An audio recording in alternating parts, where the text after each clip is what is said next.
All right. This is Jackie with In the Key of Change, and I'm here with Brian Waymire, the founder or co-founder of the Red Gorilla Music Festival here in Austin, Texas. We spoke last year, but one thing I don't know the answer to that I really want to ask you is what sort of skills are needed to organize a festival, a showcase that started off as 4 bands but has grown to over 400 bands?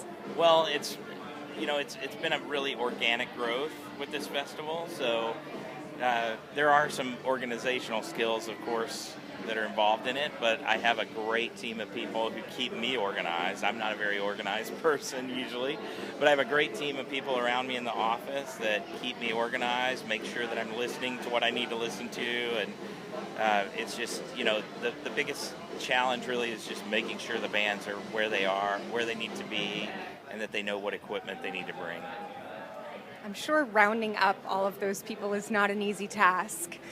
Who's in charge of picking the bands? We have a committee that picks the bands, so we have 4 or 5 people in our office who all listen to the bands, and a couple people outside of the office as well that help. And we cull through probably around 2,000 submissions a year, and it's quite a process actually. We listen to every single thing that comes in.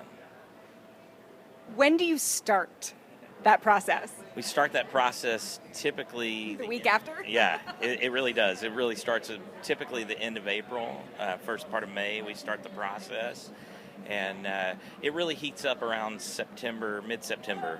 Typically, we'll start to really see the submissions flow in, and at that point, it becomes sort of a daily grind of just listening and making sure we have what we need. And are you looking this year, or have been looking to sort of broaden the scope? Yeah, a little bit. Yeah, we've actually done quite a bit more hip hop this year.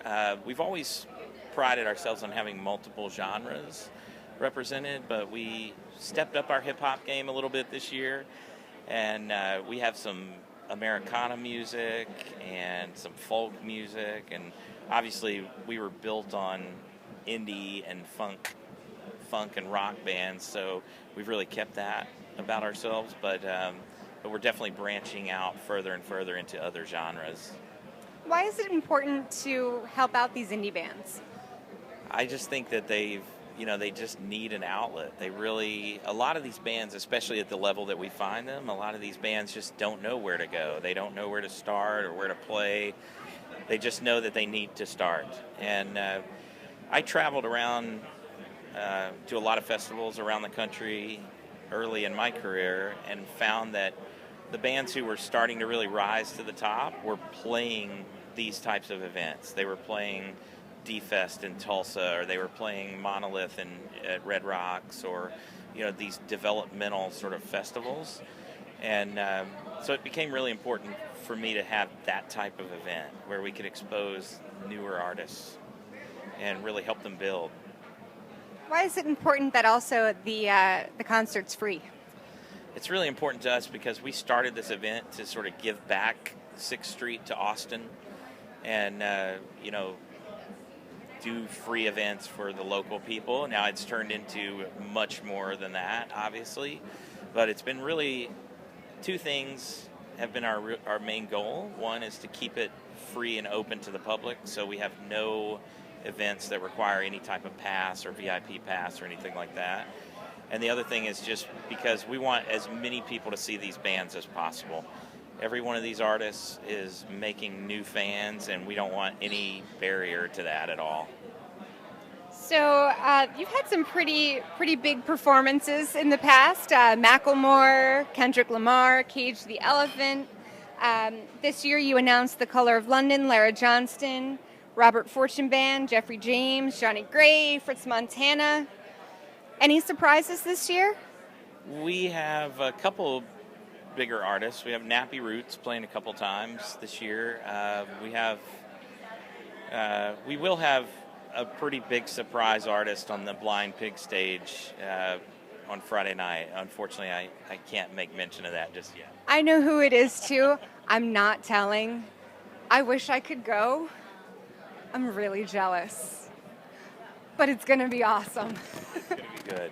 It's going to be good. So how many stages do you have, or what's the process? What does it look like now? We have 8 stages, 7 venues. One of the venues has 2 stages in it. And our biggest stage is at the Blind Pig. It's 1,000 capacity, and typically that's our biggest production. All the other clubs range anywhere from 200 to 600 capacity. And we've really tried to keep it in those smaller clubs just because that has a real Austin feel to it, which is what in the beginning was us, you know.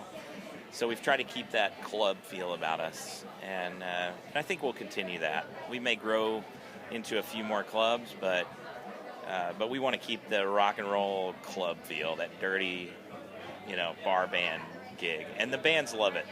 Even bands like Macklemore and Ryan Lewis came back last year. They've played 3 times at Red Gorilla. They came back last year, and they just said it was one of their best shows here. They just love playing to that crowd that's so intimate and close to them. Do you do the showcase anywhere else, or thoughts to bring it to other cities? We do, yeah. We've actually launched Red Gorillas in 10 markets now, and they're just all once-a-year venues. And typically we do those in 1 or 2 clubs right now, and we're just sort of growing that brand. But yeah, absolutely. We have launched over the last few years with the help of brands like Shure microphones and Fender guitars. We've really launched into a lot of different markets now. What about the East Coast? I'm from D.C. Well, we don't have anything in D.C. yet. But you could. We should. We had one in New York and one in Orlando last year on the East Coast. So sort of northeast and southeast. One day. So what's up next for Big Gorilla? Next thing for us is, well, first of all, just finish this week out. And we have some pretty big plans in the works for next year already. We're just working on putting together a couple of really sizable deals right now to bring in some new and exciting things next year. So. Do you get to go on a nice big vacation right after South by? Normally I do, but I have a 2-year-old at home now, so vacations for a few years are probably in my distant future. Well, at least sleep in a little bit when the 2-year-old lets you, because you definitely deserve it. I mean, you two, it's awesome. I won't reveal the secret this weekend, and by the time it comes out anyway, I'm a good person. So stay tuned for more, and definitely check in Red Gorilla Festival. RedGorillaMusic.com. And then we also have a iPhone app in the App Store at just search for Red Gorilla, all one word. That's it. Well, stay tuned for more from Red Gorilla Entertainment. Thanks to Heart & One Industries and Tattooing TV, this is Jackie with In the Key of Change. All right.